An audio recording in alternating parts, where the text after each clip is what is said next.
Hello everyone, welcome to exam ministry YouTube channel. हम अपनी जो वीडियो की सीरीज़ है उसमें आज फिर एक वीडियो के साथ आपके सामने हैं।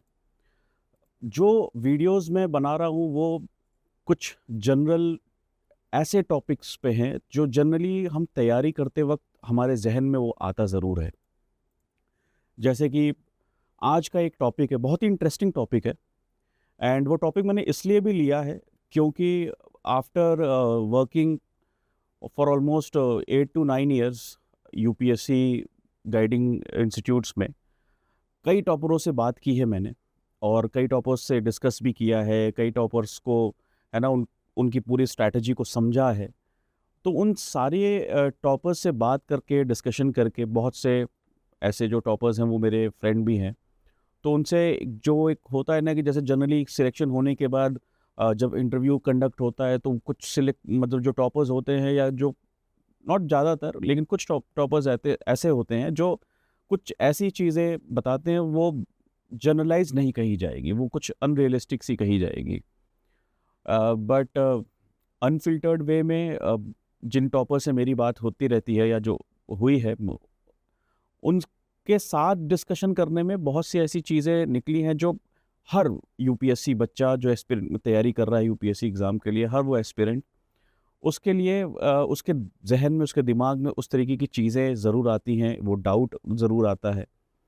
तो उन चीज़ों को ख़त्म करने के लिए मैंने ये वीडियो का सीरीज़ स्टार्ट किया था, जहाँ पे हम दो ऑलरेडी टॉपिक्स को डिस्कस कर चुके हैं। एक मिथ के बारे में था, और दूसरा कुछ ऐसे यूपीएससी एग्ज़ाम को लेकर जो मिथ या मिसकंसेप्शंस था, और दूसरा जो था वो मिस्टेक्स को लेकर था कि वो जनरली हमें नहीं करनी है उसे उसके रिगार्डिंग। आज का जो हमारा तीसरा वीडियो है वो उसी लाइन में एक बहुत ही इंपॉर्टेंट वीडियो है।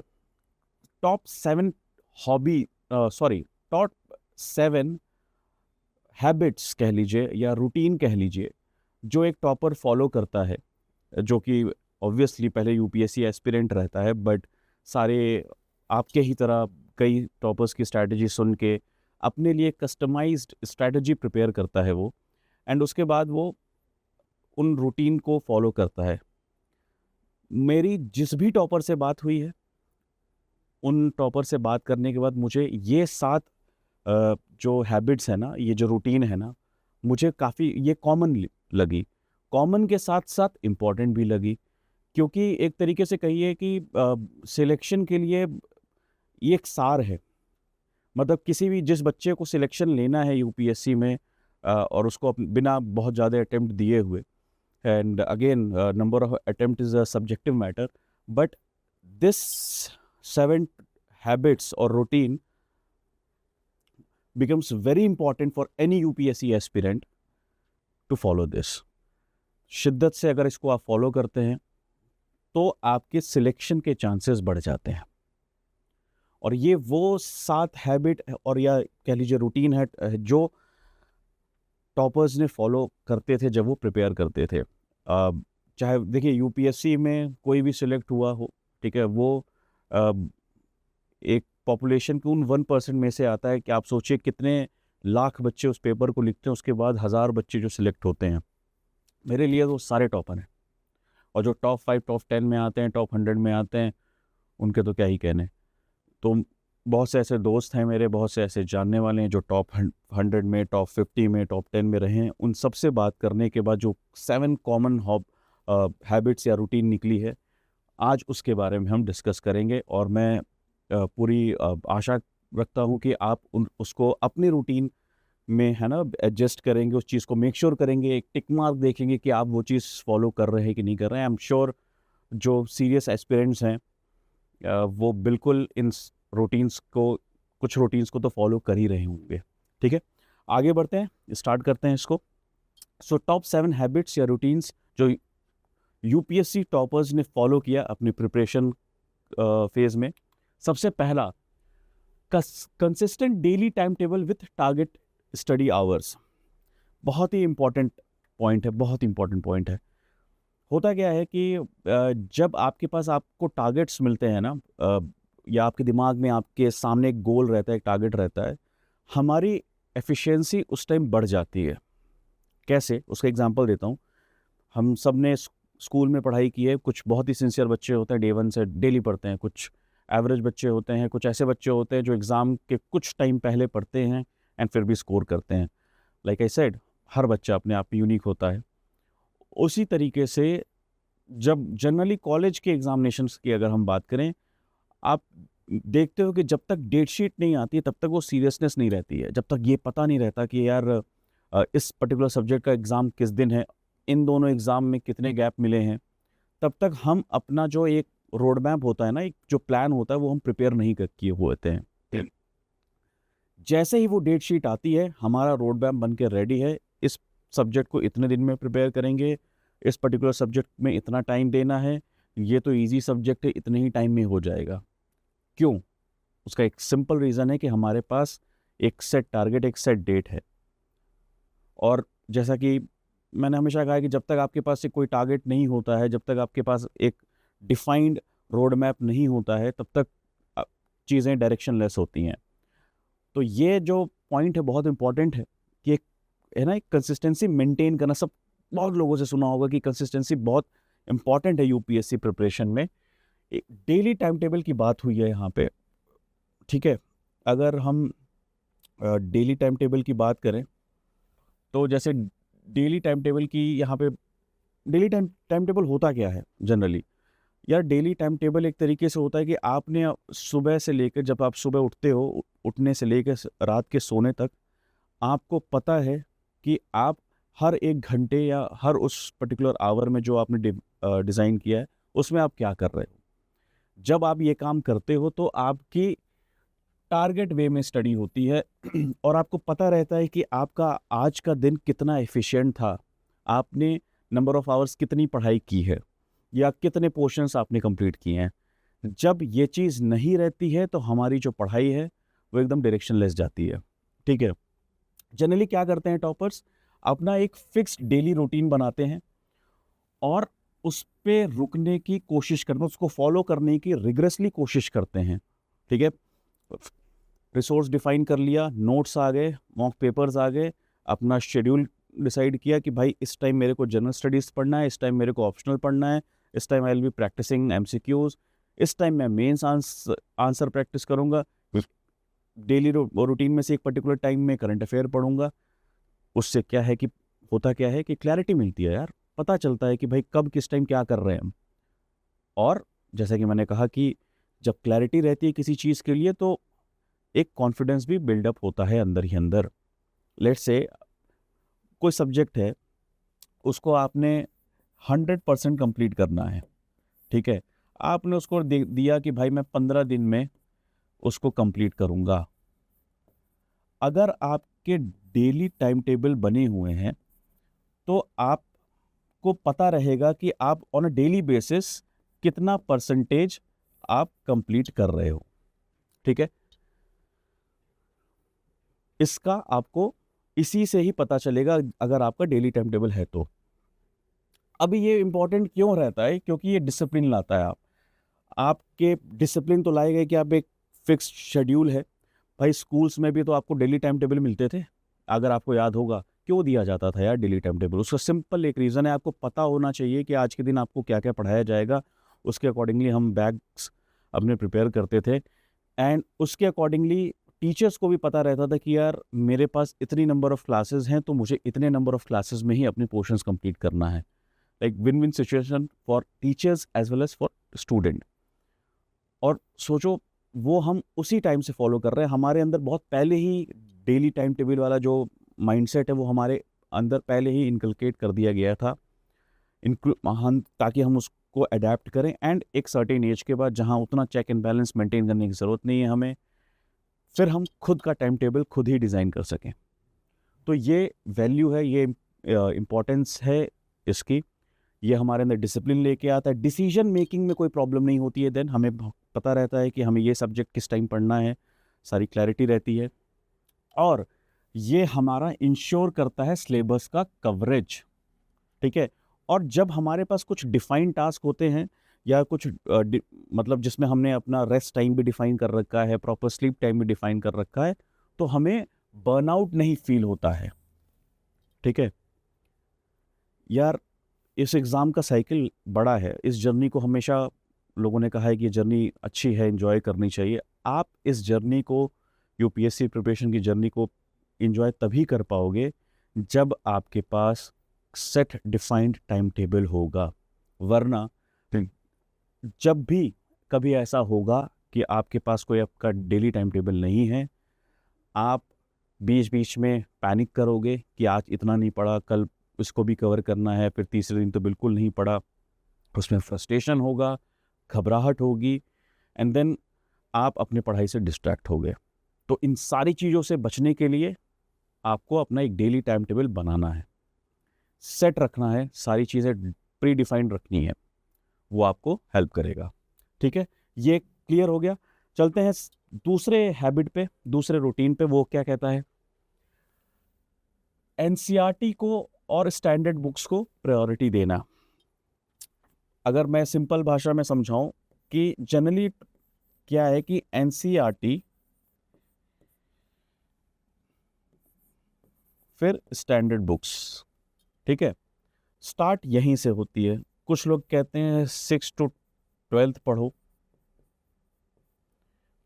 कुछ लोग कहते हैं सिलेक्टेड रीडिंग करो। यार ये this is again a very subjective matter, depending upon your knowledge base, कि आपका बेसिक्स कितना स्ट्रांग है। तो कुछ लोग 6 to 12 कहते हैं, कुछ लोग सिलेक्टेड स्टडीज़ कहते हैं एनसीईआरटी की। अगर आप मेरे से पूछे, मैं अपने स्टूडेंट्स को जनरली ये कहता हूँ कि यार देखो, हम एग्ज़ाम को निकालना है, कॉम्पिटिटिव एग्जामिनेशन है, लिमिटेड टाइम पीरियड में निकालना है, तो हमें हर चीज़ का एक फ़िक्स खोजना है, ठीक है, जिसके आरओआई ज़्यादा हो, जिसमें हम टाइम और एनर्जी अगर लगा रहे हैं उसका हमें रिटर्न ज़्यादा मिले। और वो कैसे हम कर सकते हैं एनसीईआरटी के पॉइंट ऑफ व्यू में? जब हम एनसीईआरटी पढ़ते हैं तो हम पेपर एनालाइज करेंगे। हम पेपर एनालाइज करके हम चेक कर सकते हैं कि कौन से ऐसे सब्जेक्ट्स हैं जिसमें एनसीईआरटी का वेटेज थोड़ा ज़्यादा है, ठीक है। अब जैसे कि मुझे ऐसा लगता है कि कुछ कोर सब्जेक्ट्स माने गए हैं एनसीईआरटी के, हिस्ट्री है, ठीक है, पॉलिटी है,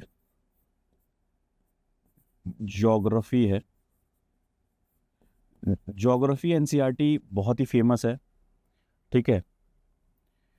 इकोनॉमी लोगों को बहुत दिक्कत आती है, तो इकोनॉमी बहुत अच्छी है एनसीईआरटी, उससे बेसिक्स स्ट्रांग हो जाते हैं। देन इन्वायरमेंट, ठीक है। अब इसमें अगर किसी को कोई डिटेल वीडियो चाहिए इस पर कि मैं ये डिफाइन करूं कि एनसीईआरटीज़ अगर किसी को सिलेक्टेड रीडिंग करनी है टाइम बाउंड मैनर में, वो कैसे करनी है और कौन कौन सी एनसीईआरटी करनी है, तो कमेंट सेक्शन में हम मुझसे पूछिए, आप उसमें कमेंट सेक्शन में लिखिए, एंड देन मैं डेफिनेटली उस एनसीईआरटी पे कौन सी एनसीईआरटी पढ़नी है, कौन सी नहीं पढ़नी है, उस पर मैं एक वीडियो ज़रूर बनाऊंगा। अब यार देखो, इसमें एनसीईआरटी को जब हम प्रायोरिटाइज करते हैं, एनसीईआरटी पढ़नी क्यों ज़रूरी है? पढ़नी तो है, ये आप दिमाग में क्लियर रखना है, एनसीईआरटी तो पढ़नी है। मतलब जिसने कहा है कि भाई मेरे को एनसीईआरटी बहुत अच्छे से आती है, देन उसको कुछ प्रीवियस ईयर क्वेश्चन सॉल्व करने चाहिए।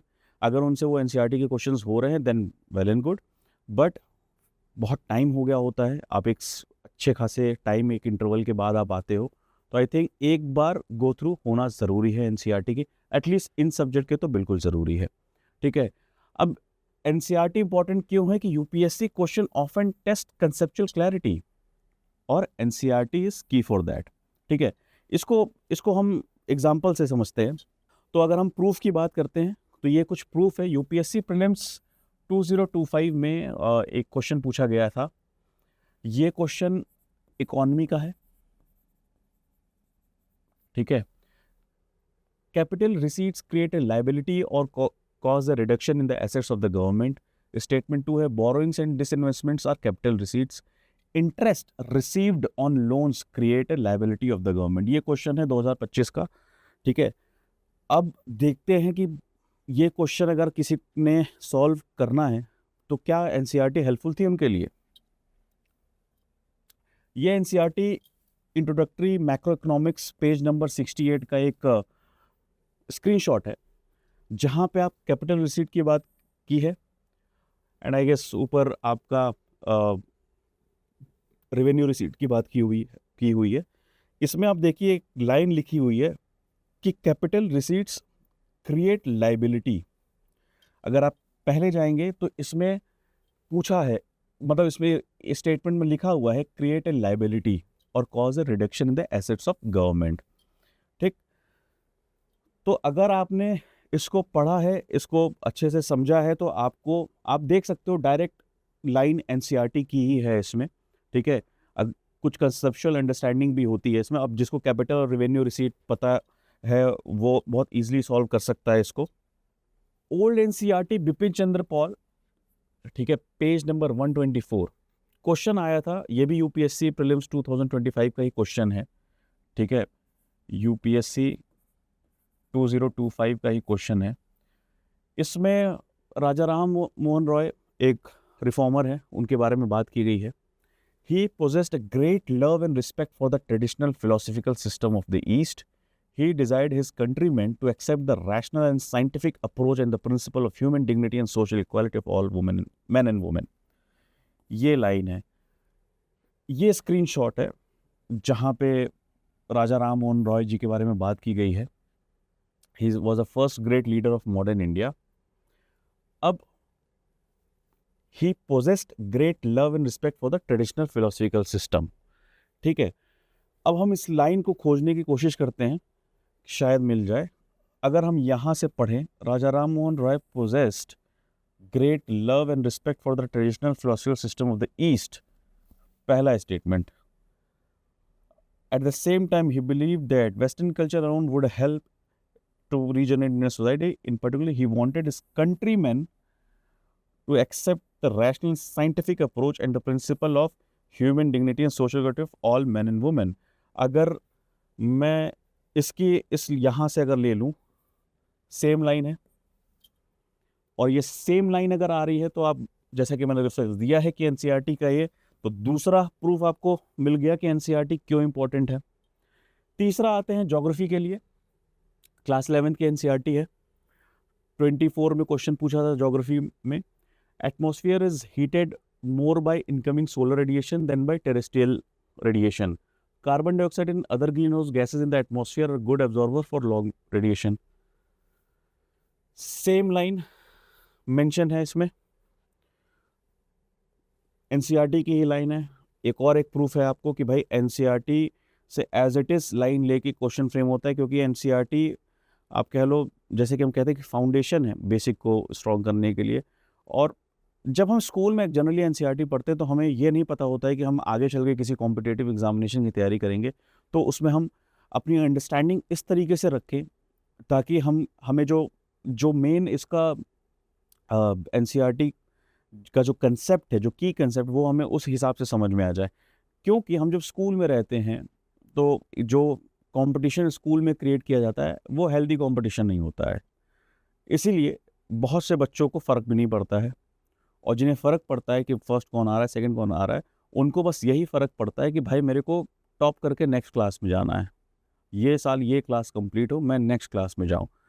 तो वहाँ रटिफिकेशन चलता है और उसके बाद एग्ज़ाम लिखते हैं, फिर क्लियर होकर दूसरे उस क्लास में जाते हैं। लेकिन जो एक अंडरस्टैंडिंग होती है वो मिसिंग है जनरली स्कूल की जो पढ़ाई होती है उसमें। एक ये प्रूफ आपको मिल गया। दूसरा, ट्रोपोस्फियर की बात की गई है। Thickness of the troposphere at the equator is much greater as compare to poles.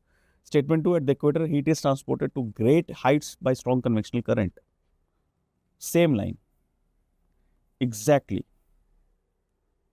Hence it is proved कि एनसीईआरटी स्किप नहीं करनी है भाई।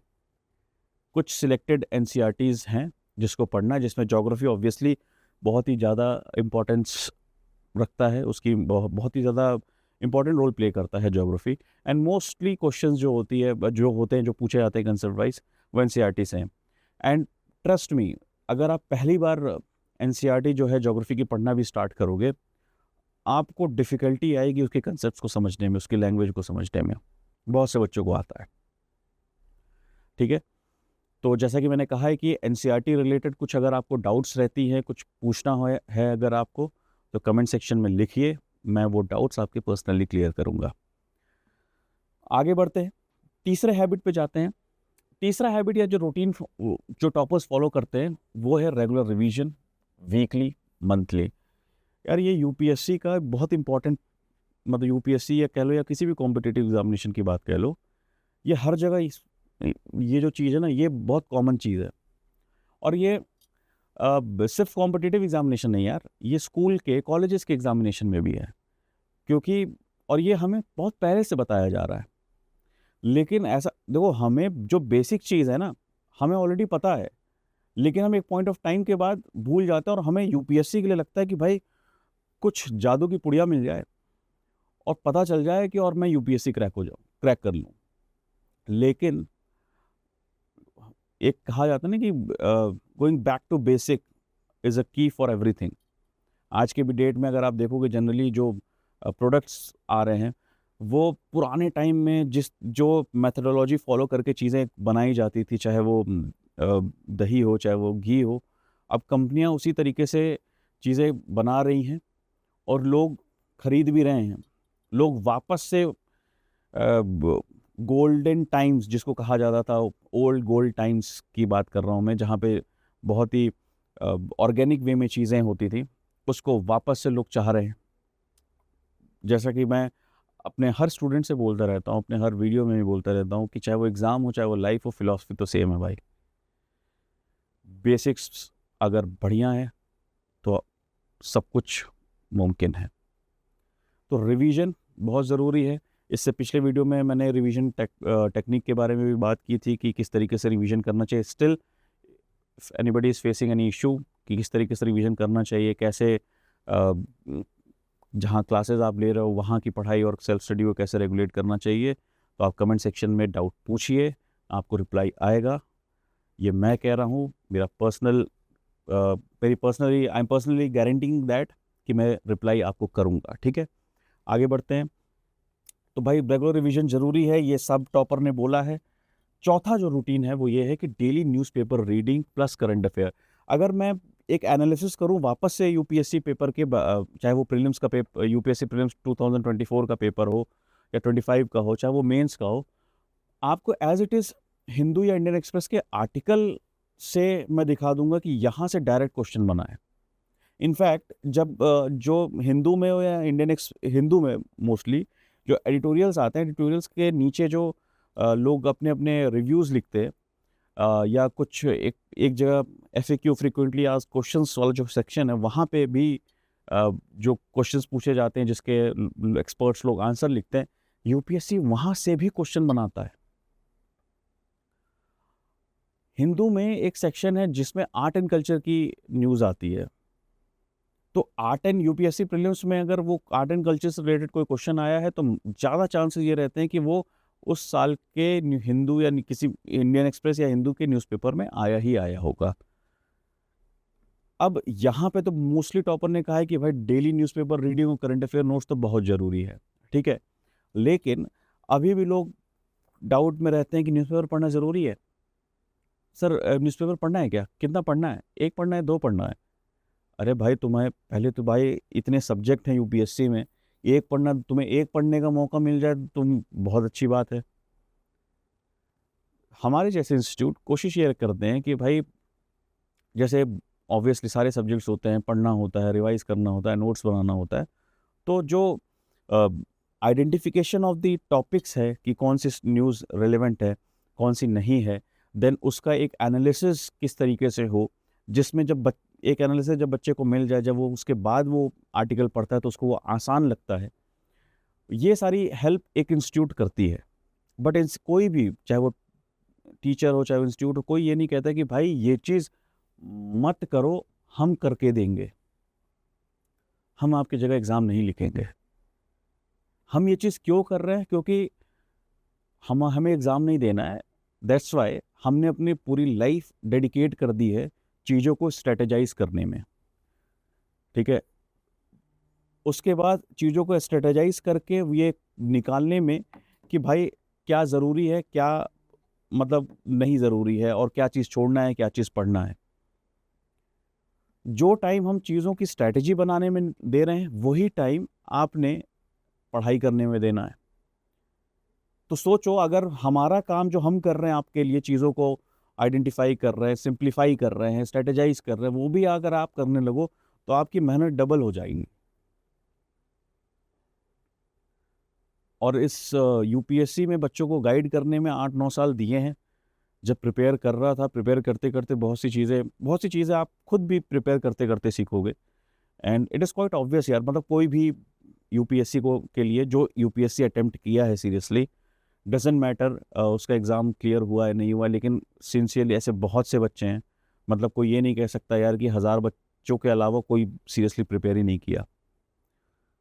सब सीरियस, कई ऐसे भी लोग सीरियसली प्रिपेयर करते हैं जो प्रीलिम्स भी क्लियर नहीं कर पाते हैं। एप्टीट्यूड उस तरीके का बिल्ड नहीं हो पाता है, कुछ लक फैक्टर आता है कि प्रीलिम्स नहीं क्लियर होता। There are so many UPSC aspirants जिनका 6th अटेम्प्ट में निकला है, लास्ट के 6th अटेम्प्ट में, क्योंकि पहले 5 अटेम्प्ट में प्रीलिम्स क्लियर नहीं हो रहा था। दैट डजेंट मीन कि वो किसी को गाइड नहीं कर सकते, किसी को बता नहीं सकते, किसी को समझा नहीं सकते, कुछ पढ़ा नहीं सकते। मतलब एक सिंपल सा सवाल है भाई, आप, कुछ लोग ग्रेजुएशन के बाद तैयारी कर रहे हैं, कुछ लोग 12th के बाद तैयारी कर रहे हैं, कुछ लोग अपने कॉलेज में हैं उस टाइम तैयारी कर रहे हैं। तो जो भी जिस भी अपने लाइफ के दौर में है, जो चीज़ वो कर चुका है, क्या कोई व्यक्ति अपने से जूनियर को गाइड नहीं कर सकता? जैसे कि जो बच्चे 12th में हैं वो 10th के बच्चों को गाइड नहीं कर सकते, जो बच्चे ग्रेजुएशन में हैं, इंजीनियरिंग में हैं, वो 12th के बच्चों को गाइड नहीं कर सकते। और जो ग्रेजुएट हो चुके हैं, जो बच्चे ग्रेजुएट हो रहे हैं उन पर्टिकुलर सब्जेक्ट से, ह्यूमैनिटीज़ या साइंस से, क्या वो उन्हें नहीं गाइड कर सकते कि भाई इस सब्जेक्ट पे ज़्यादा फोकस करना, आगे चल के इसमें सर्टिफिकेशन कर लेना, इस समय मार्केट में ये इस कोर्स की काफ़ी डिमांड है, रिसोर्सेज लोग आइडेंटिफाई कर रहे हैं फॉर जॉब पर्पसेज ऑब्वियसली। भाई अगर आपने किसी भी चीज़ में बहुत समय दिया है, दिल से दिया है, तो आप डेफिनेटली गाइड कर सकते हैं। हम एज एन इंस्टीट्यूट यहाँ पे एग्ज़ाम मिनिस्ट्री में सबकी अपनी अपनी एक्सपर्टीज़ है। हम स्टूडेंट्स को जेन्युइनली गाइड करते हैं। मैं ये बात बोलता हूँ कि हम जेन्युइनली गाइड कर रहे हैं, उसका मतलब यही है कि यार ट्राइड एंड टेस्टेड मेथड होते हैं। और अगर वो चीज़ भाई किसी स्टूडेंट को नहीं सही लगती है कि भाई आपने जो बताया वो मेरे से नहीं हो पाएगा, तो एज ए स्टूडेंट वो अपनी स्ट्रैटेजी खुद एक आइडेंटिफाई करता है कि भाई सर ने ये बता दिया, बट मेरे लिए जो सूट करेगा मैं उसको फॉलो कर लूँगा। मैंने 10 चीज़ बताई, अब 10 में से 5 चीज़ वो रिलेट कर पा रहा है, 5 चीज़ नहीं कर पा रहा है, तो मैं फोर्स नहीं कर रहा हूँ कि भाई वो 10 के 10 करो। लेकिन मैं ये ज़रूर कहूँगा कि अगर आपको कोई आइडिया नहीं है, आप फ्रेशर हैं और आप किसी भी इंस्टीट्यूट या किसी भी गाइड के पास जा रहे हैं गाइडेंस लेने, तो उस पर ट्रस्ट करिए, उस पर फेथ रखिए कि भाई अगर वो चीज़ वहाँ पे है, किसी क्रेडेंशियल की वजह से है, और आपको जो समझा रहे हैं, जो बता रहे हैं, वो कुछ सही ही बता रहे हैं।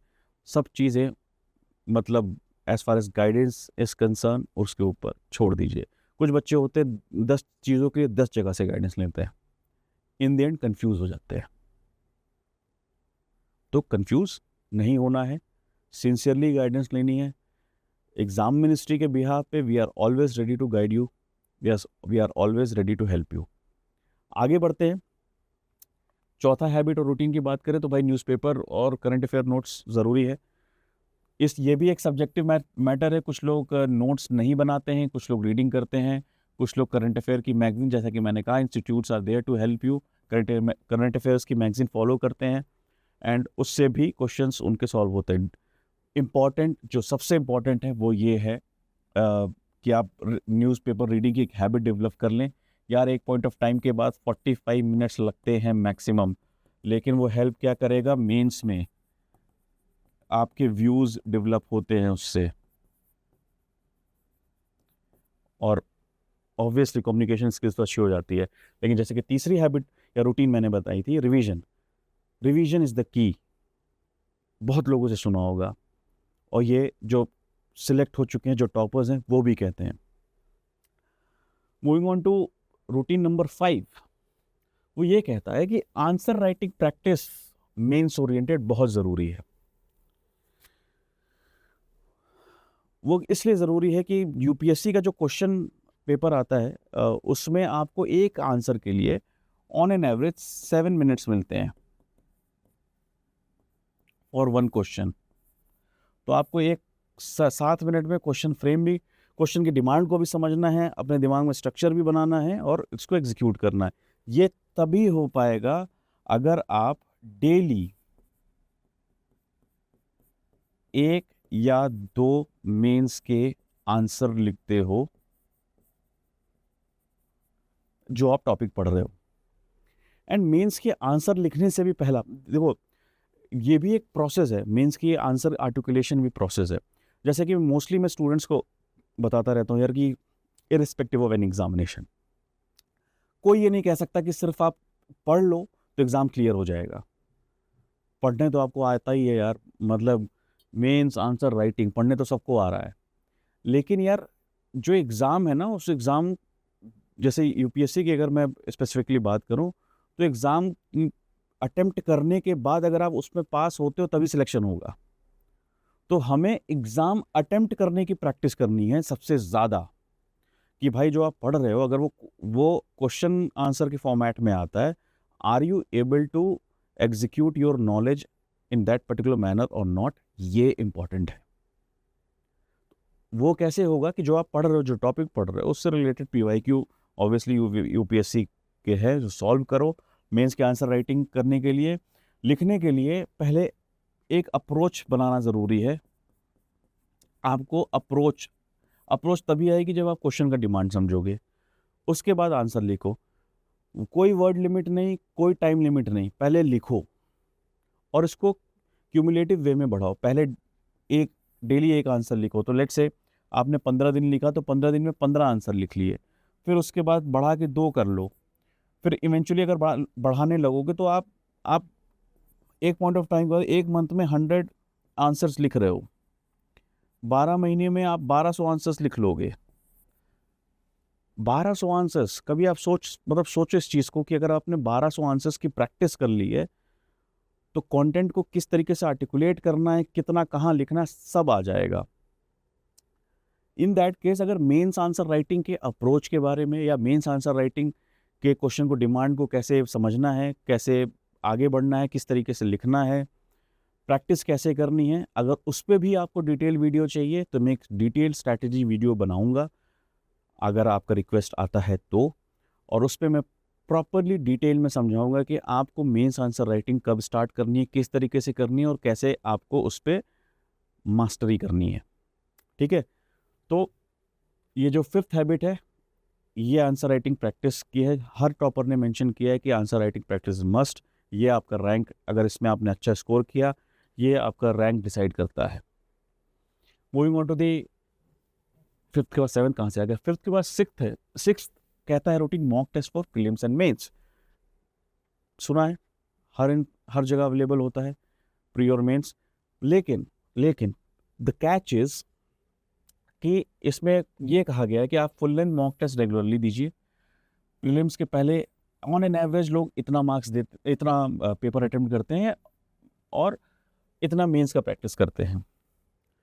क्यों इंपॉर्टेंट है? एग्जाम टेम्परामेंट को समझने के लिए, अपनी एक्यूरेसी बढ़ाने के लिए, अपने वीकनेसेस को आइडेंटिफाई करने के लिए। ठीक है, ये बताया है सारे टॉपर ने कि ये मैं करता था या करती थी, ये रूटीन फॉलो करना ज़रूरी है। बट इसमें सबसे इंपॉर्टेंट जो चीज़ है यार, देखो जो सिलेक्ट होते हैं और जो नहीं होते हैं उनमें जो माइन्यूट सा डिफरेंस है ना, वो डिफरेंस ये है कि वो ये चीज़ अचीव कर लेते हैं और जिनका नहीं होता है वो नहीं करते हैं, लिथार्जिक हो जाते हैं एक पॉइंट ऑफ टाइम के बाद। बस यही डिफरेंस है। जितने लोग भी अचीव किए, शायद ही कुछ एक आध एक्सेप्शंस होता है, एक्सेप्शंस हर जगह हैं, बट इतना तो करते ही करते हैं। और जैसा कि मैंने हमेशा बताया कि अगर आप प्रीलिम्स के मॉक दे रहे हो तो अगर आप 100 क्वेश्चंस है उसमें, तो दैट इज 100 टॉपिक्स, उसके रिवीजन नोट्स बनाओ आप। ठीक है, मेंस में भी अगर आप मेंस के टॉपिक वाइज मेंस के क्वेश्चंस को प्रैक्टिस कर रहे हो तो दोज आर आल्सो टॉपिक्स।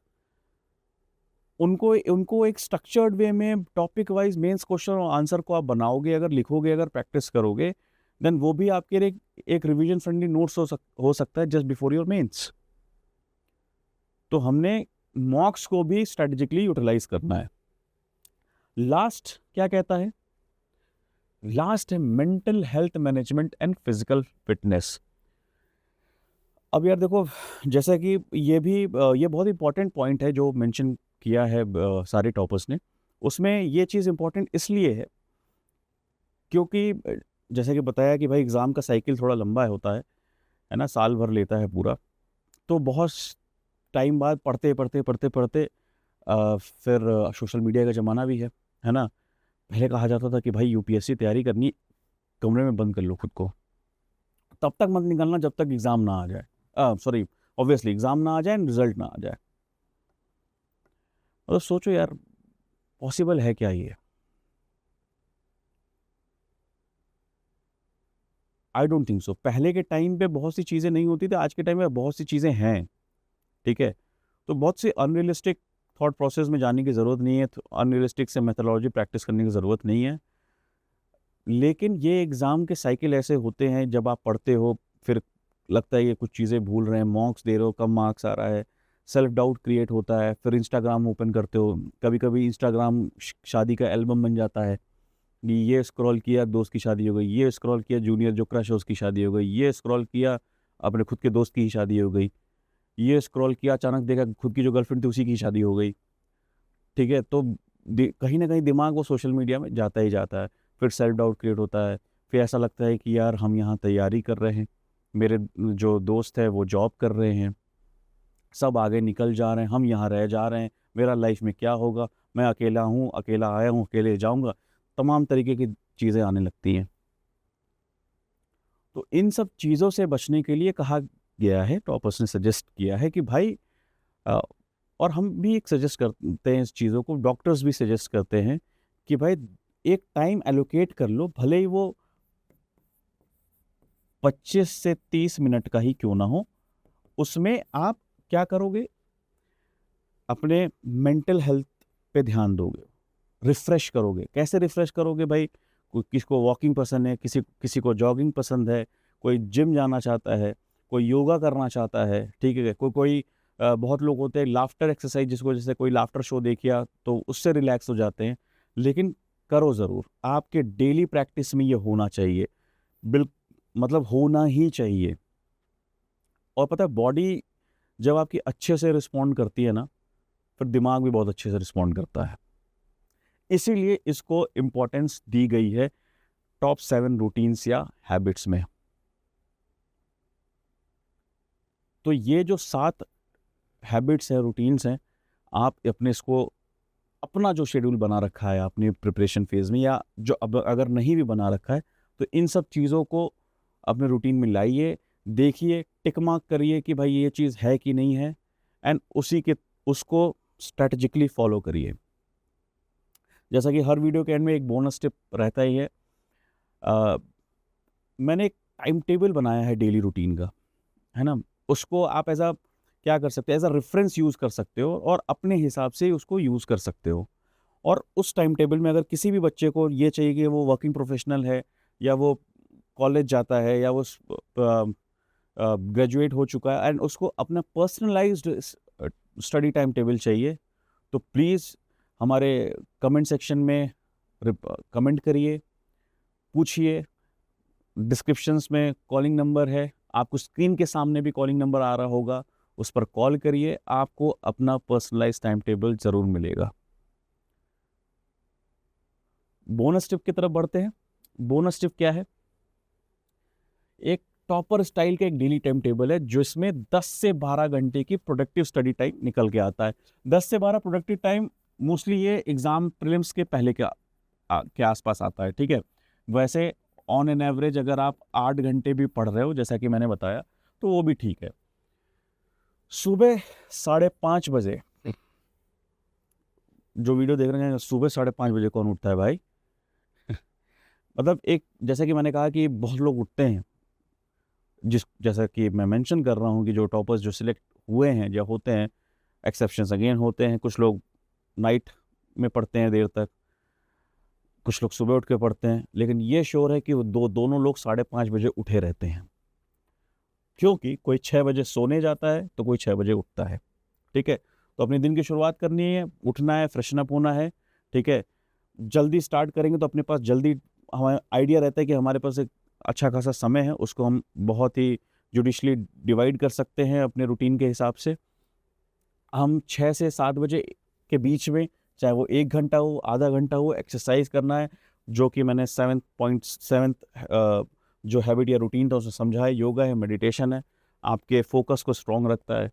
उसके बाद 7 से 8 बजे का टाइम है, न्यूज़पेपर रीडिंग को दिया, उसमें से करंट अफेयर्स के कुछ आर्टिकल्स आइडेंटिफाई किए। ठीक है, 8 से 9 ब्रेकफास्ट आप कर लिए, थोड़ा सा ब्रेक ले लिए। ठीक है, क्योंकि एक्सरसाइज किया, 1 घंटा न्यूज़पेपर को दिया, देन करंट अफेयर्स के आर्टिकल्स को दिया। नाउ आपका सबसे पहला सब्जेक्ट जो कि कोर जीएस टॉपिक है, उससे आपने स्टार्ट किया। आपका स्टडी स्लॉट 1 है, 9 बजे स्टार्ट किया आपने, 2 घंटे का ये स्टडी स्लॉट है। ठीक है, आप इनमें से कोई भी सब्जेक्ट चूज़ कर सकते हैं। उसके बाद देखो, जब भी आप एक स्ट्रेच में 2 घंटा या 2.5 घंटा या 3 घंटा पढ़ रहे हो, डिपेंडिंग अपॉन योर कैपेसिटी, 10 से 15 मिनट का ये शॉर्ट ब्रेक बनता है। अब 10 से 15 मिनट का शॉर्ट ब्रेक ये मतलब नहीं है कि फिर अगेन इंस्टाग्राम देख लिए, फेसबुक के लिए फ़ोन कर लिए, हाँ बाबू खाना खाए हो, नहीं खाए हो, क्यों नहीं खा रहे हो, पता चला 10 से 15 मिनट के चला गया आपका आधा घंटा 45 मिनट। इन सब चीज़ों में वेस्ट नहीं करना है। ट्रस्ट मी, अगर आप प्रिपेयर कर रहे हो, इस एग्ज़ाम को लेकर प्रिपरेशन फेज़ में हो, तो डिस्ट्रैक्शंस से भागिए, दूर रहिए। जहां आपको ऐसा लगता है कि कोई ऐसा इंडिविजुअल है, कोई ऐसी चीज़ है जिसकी वजह से आपकी प्रिपरेशन डिले हो रही है, आपका शेड्यूल बैठ नहीं पा रहा है, आप है ना, आप अपने शेड्यूल को फॉलो नहीं कर पा रहे हो, डिस्ट्रैक्ट हो जा रहे हो, तो ये सिग्नल है, एक तरीके से रेड फ्लैग है कि आपको वहाँ से दूर हटना है। ठीक है, उसके बाद वापस से दूसरा सब्जेक्ट आप स्टार्ट करेंगे। देखो, कुछ लोग की आदत होती है, कुछ बच्चे जो टॉपर्स हैं, ये बहुत ही कॉमन टाइम टेबल है, उनसे पूछ के, उन एनालाइज करके ही बनाया है कि एक मतलब पर्टिकुलर एक सिंगल डे में वो ऑप्शनल को भी थोड़ा टाइम देते हैं, करंट अफेयर को भी देते हैं और जीएस को भी देते हैं। तो स्टडी स्लॉट सेकेंड जब आता है तो उसमें आपने ऑप्शनल के लिए दे दिया। ठीक है, अब उसको आप रोटेट भी कर रहे हैं। ठीक है, कभी आपने अल्टरनेट डेज पे ऑप्शनल पढ़ लिया, कभी आपने जीएस पेपर 2 या 3, है ना, उसको देख लिया। उसके बाद आपने लंच लिया, थोड़ा सा पावर नैप ले लिया, डिपेंडिंग अपॉन द इंडिविजुअल, किसी को पावर नैप पसंद है, किसी को नहीं पसंद है। अगर ले लोगे तो थोड़ी सी बॉडी रिचार्ज हो जाती है, रिफ्रेशमेंट जैसा होता है। Now study slot number 3, revision कर सकते हो जो पहले 2 स्लॉट में पढ़ा।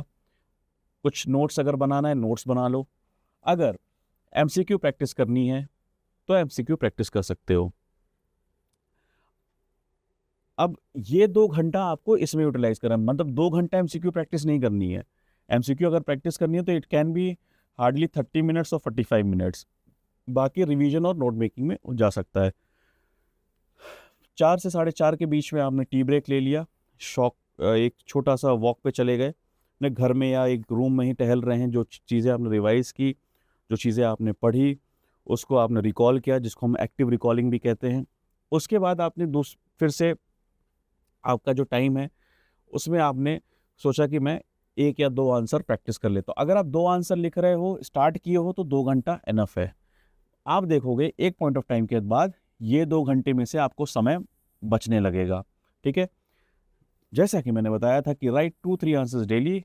उसके बाद अपना एक सीरियस ग्रुप बना लो, उसमें आंसर्स को शेयर करो, या आपके कोई मेंटर हैं उनको शेयर करो, उनसे फीडबैक लो। और अगर आप ऐसा कर रहे हो, आंसर्स धीरे धीरे अच्छे होने लगेंगे, फीडबैक से, रिव्यू से, जो अंदर का कॉन्फिडेंस है ना, वो बूस्टअप हो जाता है उससे। नाउ अगेन फिर आपने ब्रेक लिया। देखो यार, ये सब ब्रेक इसलिए ज़रूरी है ना, क्योंकि बोरियत से दूर रखता है। किसी भी चीज़ में आप जब ब्रेक लेते हो ना, चाहे वह अगर आप लॉन्ग ड्राइव पे भी जा रहे हो तो आप वहाँ पे भी ब्रेक लेते हो, क्या करने के लिए? चाय नाश्ता करने के लिए। क्यों? क्योंकि चलाते चलाते चलाते बोरियत होने लगती है। रिलेशनशिप में भी रहते हो तो उसमें भी ऐसा होता है ना कि we are on break, let's take a break. क्यों? क्योंकि बोरियत हो जाती है। तो जब अगर किसी मोनोटोनस एक्शन से बचना है या बोरियत से बचना है तो ब्रेक तो ज़रूरी है। ठीक है, देन अगेन एक आपका स्टडी स्लॉट आया, इसमें आप फिर से ऑप्शनल पढ़ सकते हो या जीएस आपकी मर्जी है किसको आप देना चाहोगे, ठीक है। जीएस पेपर 4 इथिक्स बहुत इंपॉर्टेंट सब्जेक्ट है, बहुत स्कोरिंग भी है। इथिक्स को भी आप शुरू से पढ़ सकते हो। ऐसा कोई जो उसका एटलीस्ट जो उसका जो पार्ट ए पूछा जाता है वो बहुत बेसिक सी चीज़ है, उसमें खुद से भी पढ़ के आप उसे समझा जा सकता है, चाहे आप कोई नोट्स फॉलो कर रहे हो, चाहे वो कोई बुक्स फॉलो कर रहे हो, ठीक है। देन 9 से 9:30 के बीच में डिनर कर लिया, फिर 9 से 9:30 से 10:30 बजे वाला जो टाइम है, या 9:30 से 10 बजे टाइम है, जो आपने पढ़ा एक क्विक रिवीजन कर लिया है, एक्टिव रिकॉलिंग कर ली, और नेक्स्ट डे आप क्या पढ़ोगे उसकी प्लानिंग कर ली। 10 से 5 सो लिए। ये टाइम तो आपको हर हाल में देना है स्लीपिंग को। Quality sleep is very very very much necessary. अगर आप नहीं करते हो ये चीज़, आप पे इसके रिpercussions आपकी बॉडी पे आने लगेंगे। जैसा कि मैंने स्टार्टिंग में भी एक दूसरा तरीका भी बताया था, 24 घंटे होते हैं, 24 घंटे को 8 8 8 में डिवाइड कर लो। अगर 8 8 8 में डिवाइड कर लेते हो तो आपको ये 8 घंटे तो सोना ही है। अब इस 16 घंटे में चाहे आप 8 घंटे सिर्फ पढ़ाई करो, चाहे आप इस 8 घंटे से में से 2 घंटे बोरो कर लो, वो आपकी मर्जी है, ठीक है। ये एक रेफरेंस के लिए है। इसको देखते हुए आप अपने पर्सनलाइज, अपने कस्टमाइज टाइम टेबल बना सकते हैं। एंड अगर किसी को उस टाइम टेबल को बनाने में हेल्प चाहिए तो प्लीज़ हमें रीच आउट करिए, हम उसमें हेल्प करेंगे।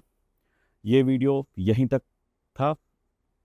आई होप कि मैंने इस वीडियो के थ्रू आपके थोड़ा बहुत, जो लोग ये यूपीएससी की तैयारी कर रहे हैं तो उनको एक डायरेक्शन देने की कोशिश की है, और ये बताने की कोशिश की है इस वीडियो के माध्यम से कि भाई आप इस रूटीन को फॉलो करिए। अपने जो आप रूटीन फॉलो कर रहे हैं उसमें ये 7 चीज़ें इंक्लूड करिए। आपको कॉन्फिडेंट फील करोगे आप। आपको ये भी लगने लगेगा, अगर आपको लग रहा है कि आपकी जो प्रिपरेशन है वो डायरेक्शनलेस है, उसको डायरेक्शन मिलने लगेगी। और बाकी किसी चीज़ के लिए अगर हेल्प चाहिए रिलेटेड टू प्रिपरेशन, बाकी चीज़ मतलब यूपीएससी प्रिपरेशन के लिए कि भाई, तो उसमें एग्ज़ाम मिनिस्ट्री को ज़रूर याद करें। हम हमेशा आपके लिए रेडी हैं हेल्प करने के लिए। Till then, keep learning, keep growing. Thank you so much.